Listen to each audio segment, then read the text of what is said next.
ओम शांति।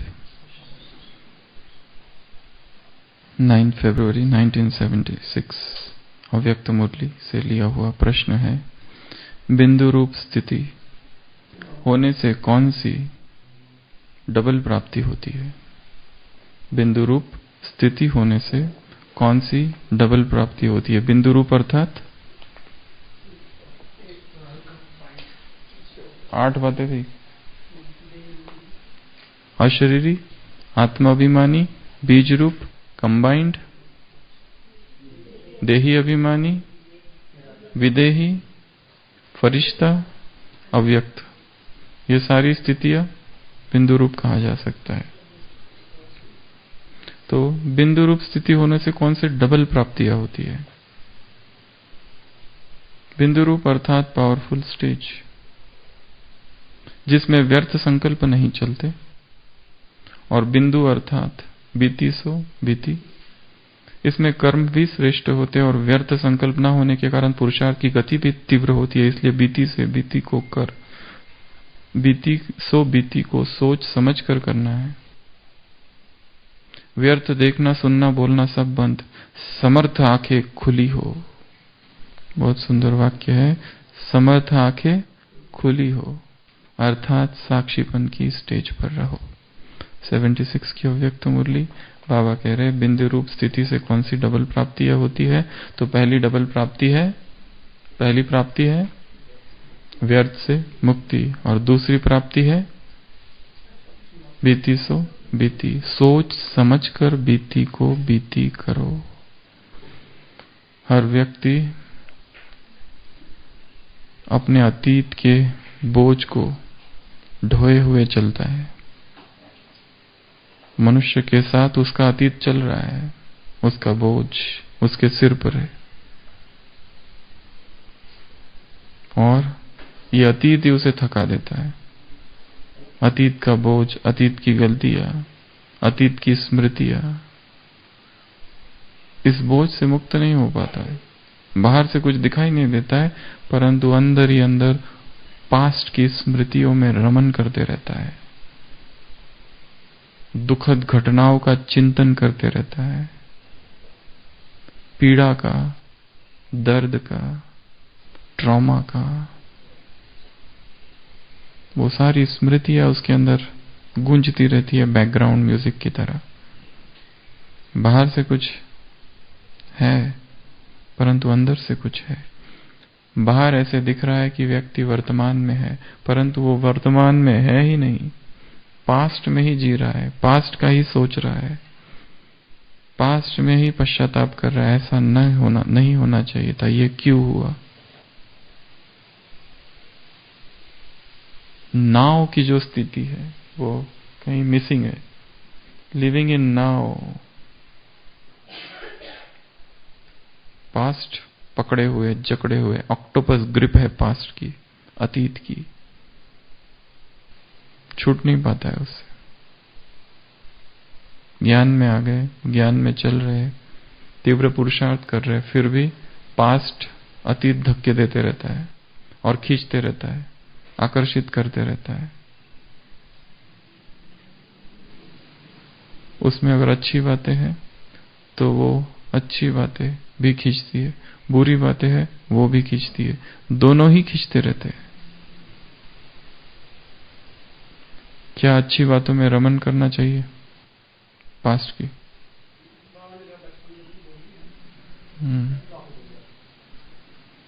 उसी का सोचते रहना, अपनी सफलता का ही सोचते रहना, जो खुशी के दिन थे बस उसी में ही रमन करते रहना, और वर्तमान हाथ से छूटा जा रहा है। पास्ट को और फ्यूचर को सूडो टाइम कहा जाता है, वो है ही नहीं। टाइम इज नाउ, अब है समय। इसको छोड़कर अभी कोई पुरुषार्थ ना करे और केवल पास्ट में ही रमन करे, पास्ट का ही चिंतन करते रहे, सोचते रहे, तो इसको क्या कहेंगे? चाहे कितना भी अच्छा हो वो, पर वो सत्यता नहीं है, वो ड्रीम है, स्वप्न है। वो इस जगत में नहीं जी रहा है, रियलिटी से कहीं दूर जी रहा है। ये तो हाथ से जा रहा है। आज का जो समय है, जैसे आज 3 तारीख जुलाई मास 2018, आज नया दिन है, ये नई सुबह है। ये आज का दिन आज जीना है। इसमें अब तक का जो पास्ट था, उसकी जो गलतियां थी, ब्लंडर्स थे, गफलत थी, जो संस्कार थे, उसका प्रभाव यहां ना हो। इस दिन को ऐसे जीना है जैसे ये नया है, नवीनतम है। फिर से एक नया अवसर दिया गया है अपनी सारी गलतियों को ठीक करने का। इसके लिए पास्ट को ढोते नहीं जाना है। जैसे वो दिखाया ना शंकर जी, दक्ष के यज्ञ में पार्वती ने खुद को जला दिया, भस्म कर दिया, तो शंकर जी ने क्या किया? उसकी डेड बॉडी, वो मृत शरीर अपने कंधों पर लेकर घूमते रहे 6 मास तक, और टुकड़े टुकड़े गिरे फिर यहां वहां। फिर उसकी शक्ति पीठ बने, वो दूसरी बात, पर ऐसी कहानी बताते हैं। हम भी कहीं ऐसे किसी पार्वती की डेड बॉडी जो कि मर चुकी है, वो पार्वती कोई संबंध हो सकता है, व्यक्ति हो सकता है, कोई भी हो सकता है। पार्वती नहीं, सती। पार्वती बाद में बनी, पहले सती, फर्स्ट बर्थ। तो वो सती को लेके घूम तो नहीं रहे, विक्षिप्त, दुखी था बहुत घूमते घूमते। अतीत से मुक्ति बहुत बड़ा लक्ष्य है जीवन का। कैसे होंगे? वर्तमान में बिजी हो जाना, वर्तमान की प्लानिंग में बिजी हो जाना, नया आज क्या करना है ये सोचना। ये मुरली है, अब इस मुरली का मुझे गहन चिंतन करना है। इस मुरली के चिंतन करते करते ही अतीत विलीन हो जाएगा। नहीं तो अतीत से मुक्ति कैसे होगी? क्योंकि अतीत के विचार तो आते ही रहते। नई पॉइंट्स मुरली से आएगी, नई पॉइंट्स मुरली से निकालना, सोचना। तुम्हारा मोह केवल मुझ में होना चाहिए। आज की मुरली में केवल मुझ में मोह होना चाहिए। बाप का ये फरमान है, मुझे याद करो। पावरफुल पॉइंट्स है, उन पॉइंट्स को उठाना, उन पॉइंट्स को सोचना। तुम्हारी तकदीर फटी हुई थी, जली हुई थी, फूटी हुई थी, फटी हुई, फूटी हुई, जली हुई, टूटी हुई, गिरी हुई, जो कहो।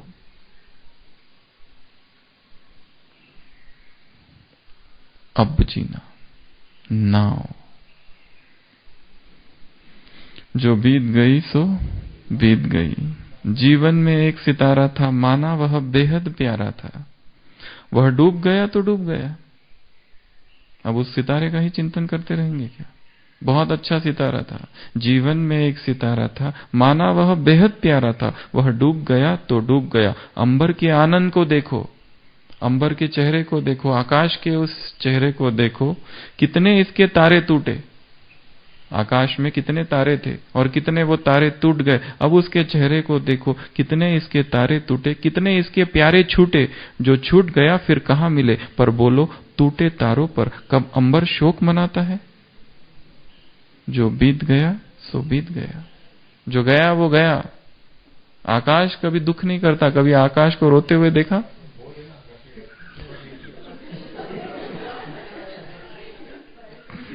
पर एक सितारा ऐसा था जो आकाश को बहुत प्यारा था, एक बहुत प्यारा था, वो टूट गया, वो प्यारा गिर गया। पर फिर भी आकाश दुखी नहीं है, आकाश खुश है। जीवन में वह था एक कुसुम, जीवन में वह था एक कुसुम, थे उस पर नित्य निछावर तुम।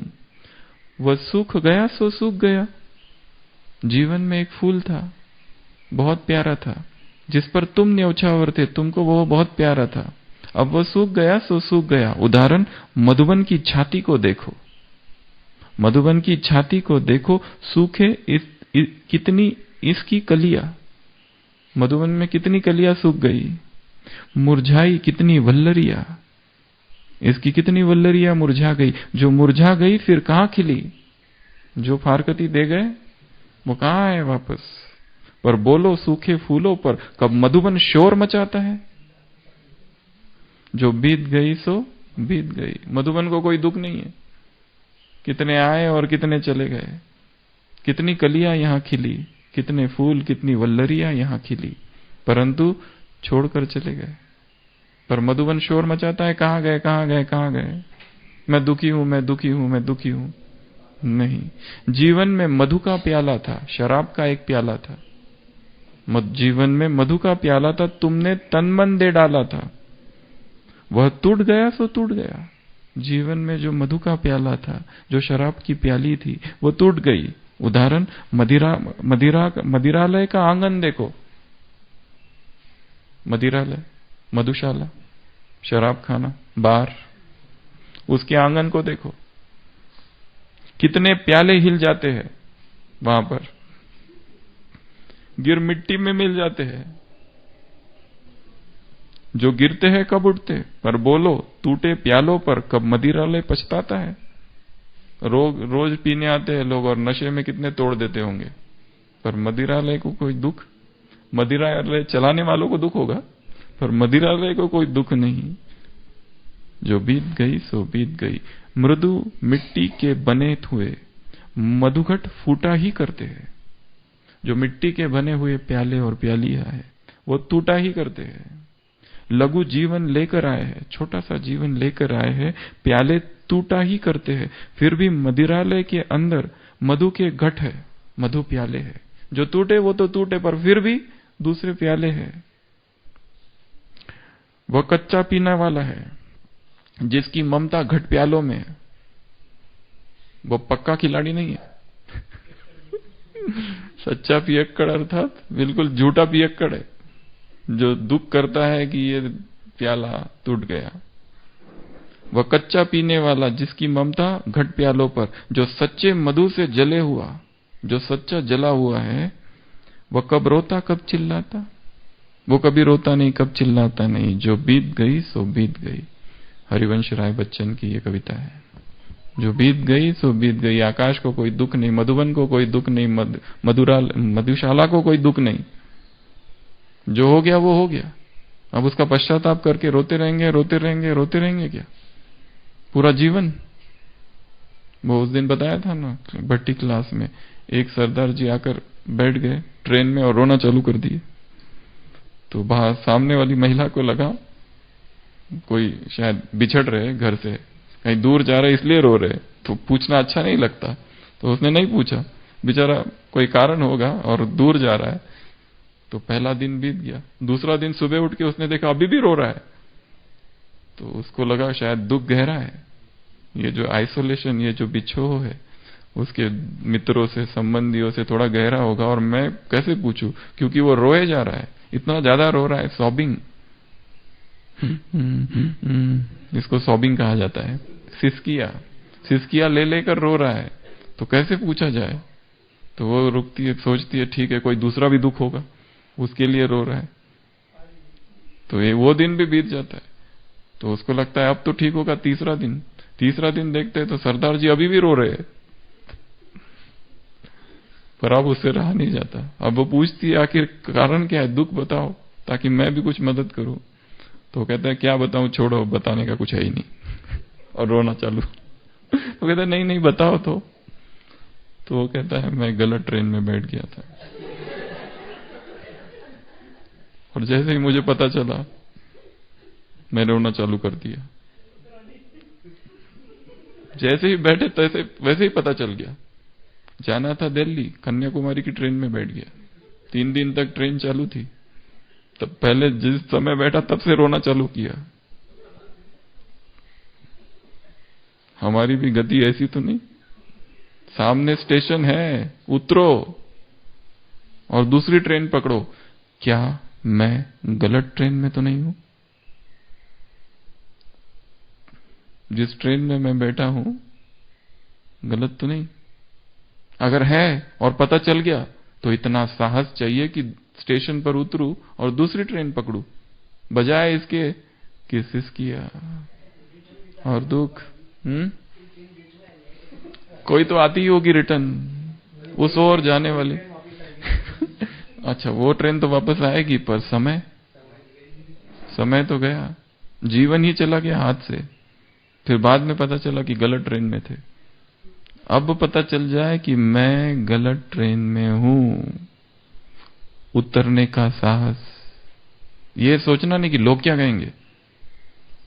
जैसे एक व्यक्ति था, वो विदेश गया, उसको थियोलॉजी करना था। थियोलॉजी अर्थात study of godly scriptures, God. Theology अर्थात धर्म का अध्ययन करना था। इंटरव्यू में उसका इंटरव्यू चालू था, उसको पूछा तुमको कौन सा सब्जेक्ट लेना है, उसने कहा थियोलॉजी। तो सामने वाले ने जियोलॉजी सुना। जियोलॉजी अर्थात भूगर्भ शास्त्र। तो उसने कहा थियोलॉजी, वो जियोलॉजी, उसने कहा जियोलॉजी।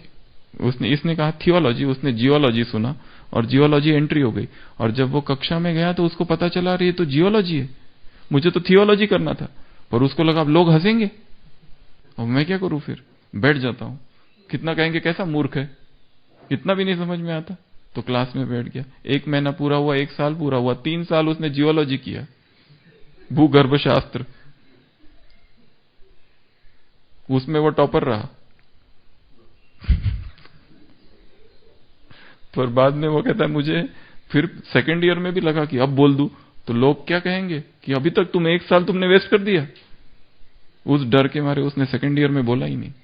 फिर थर्ड ईयर में फिर संकल्प आया कि अब तो मैं बोल ही दूंगा, क्योंकि मुझे ये करना ही नहीं है। पर लगा लोग तो कहेंगे ऐसा महामूर्ख कि 2 साल तुमने वेस्ट कर रही हो और अब बता रहे हो तुमको थियोलॉजी करना है और जियोलॉजी नहीं करना है। फिर भी चुप रहा और जीवन ही पूरा उसमें चला गया। और लास्ट में दुखी होता है जब वो देखता है दूसरे थियोलॉजियंस को कि मुझे ये बनना था, मैं गलती से ये बन गया। जब पता चल जाए गलत ट्रेन में है तो उतरने का साहस। जब पता चल जाए गलत रास्ते में है, टर्न होना और वापस आने का साहस।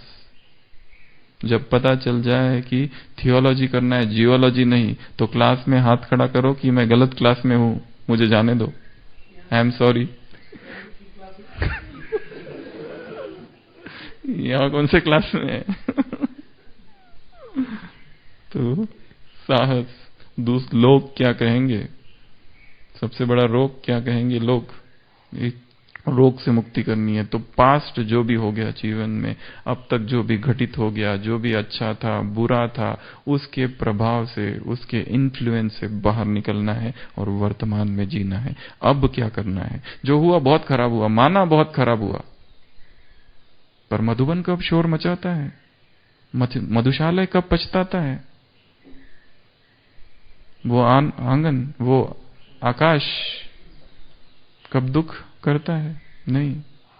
तो कितने भी कोई चले गए जीवन में से, अच्छे लोग आए और चले गए, बुरे भी आए, अभी भी है और साथ साथ चल रहे हैं, दुख देना जारी है उनका, वो भी चले जाएंगे। राम गयो रावण गयो, रावण को भी जाना है। उनके प्रति शुभ भावना है कि वो भी चले जाएंगे, कभी ना कभी तो जाना ही है, कोई परमानेंट थोड़ी रहने वाला है।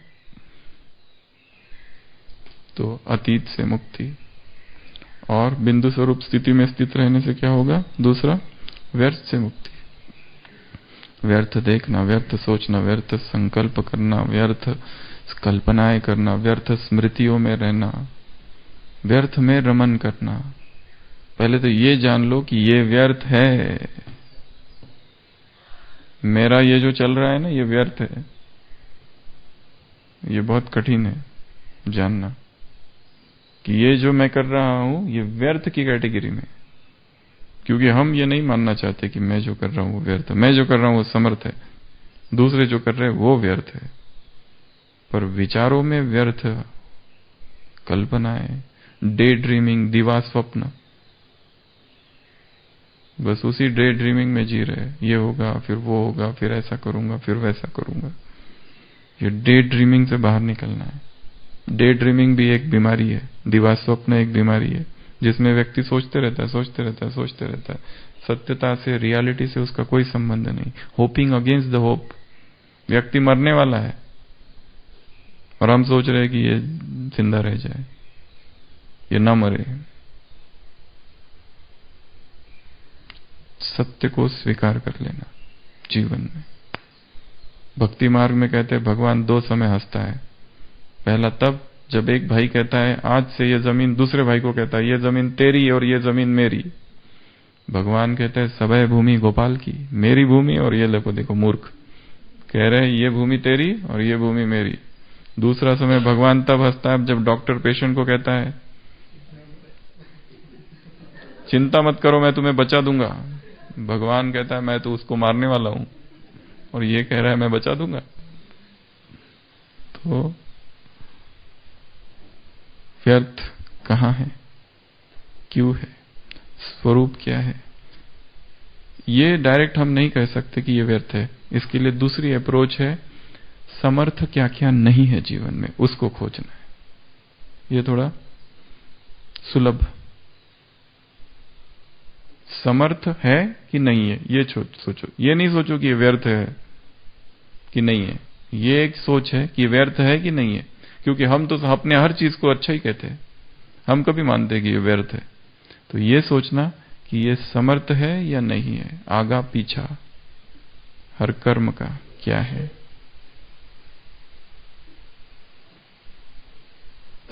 पीछे भी ये कर्म किया था, उससे दुख मिला था। पीछे भी इंटरनेट पर इतना टाइम वेस्ट किया था, क्या मिला? पीछे भी ऐसा ऐसा हुआ था, क्या किया? तो ये दोनों ही चीजें सहज तब होगी जब बिंदु रूप स्थिति में स्थित होंगे। इसके लिए एक तड़प, एक प्यास हो अशरीरी स्थिति को पाने की, व्याकुलता कि मुझे अशरीरी होना है। ये शरीर को, भान को छोड़ना है, शरीर को भी छोड़ना है।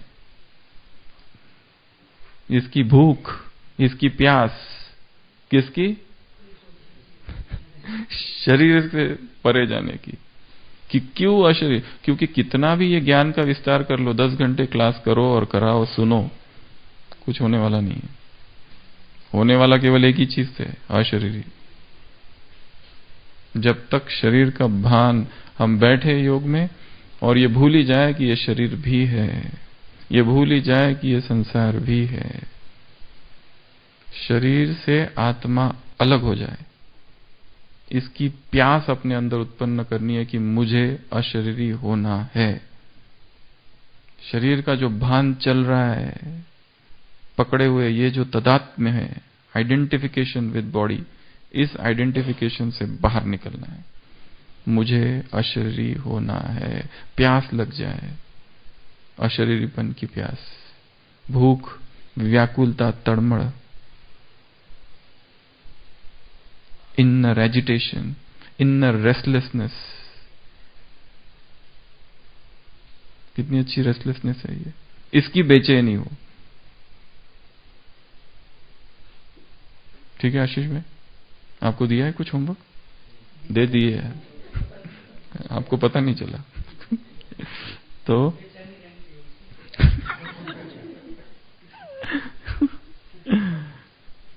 एक संकल्प हर एक को करना है,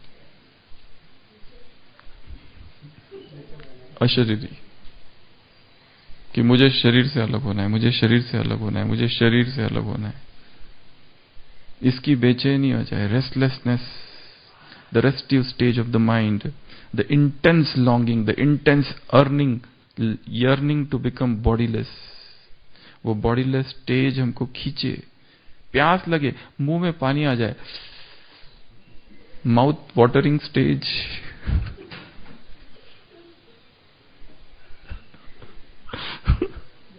जैसे खाने की चीज देखते ही कैसे सलाइवा टपकने लगता है, लार, वैसे ही अशरीरी अवस्था।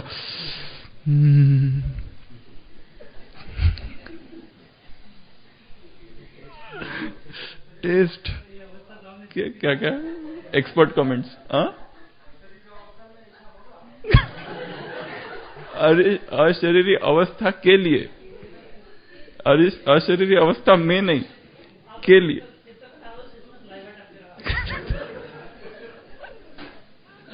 अशरीरी अवस्था के लिए प्यास, अशरीरी अवस्था के लिए वो माउथ वाटरिंग स्टेज है अशरीरी कि वहां एंट्री करते ही वर्तमान की वो एक, जैसे वो कोई पी लेता है ना, कैसे भूल जाता है संसार, वैसा वो शराब है अशरीरी अवस्था। रूहानी शराब, रूहानी जाम, वह प्याली भरनी है और उसको पीना है, और वो पीते ही out of the world transport, सीधा इंटॉक्सिकेशन लड़खड़ाते हुए। ऐसी अशरीरी अवस्था की प्यास हो। ठीक है। ओम शांति।